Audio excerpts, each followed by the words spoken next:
আম্বানির বিয়ে রিসেপশন হোক বা প্রি ওয়েডিংস, তা নিয়ে নেট দুনিয়ায় সবসময় আলোচনা চলে। কিন্তু ক্যাপ্টেন অংশুমান সিং, যার মাত্র 6 মাস আগে বিয়ে হয়েছিল স্মৃতি সিংয়ের সাথে, 19শে জুন প্রায় 17,000 ফুট ওপরে সিয়াচিনে ডিউটি করছিলেন ক্যাপ্টেন অংশুমান সিং।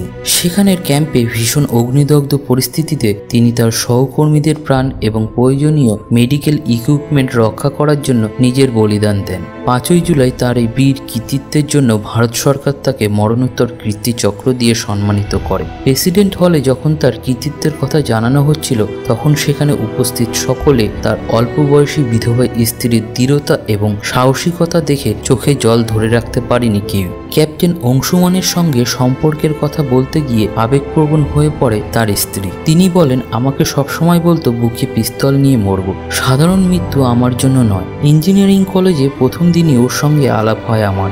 সত্যি বলতে প্রথম দেখাতেই প্রেমে পড়ে যায়। মেধাবী ছিলেন। 1 মাসের মধ্যে আর্ম ফোর্স মেডিকেল কলেজের সুযোগ পান।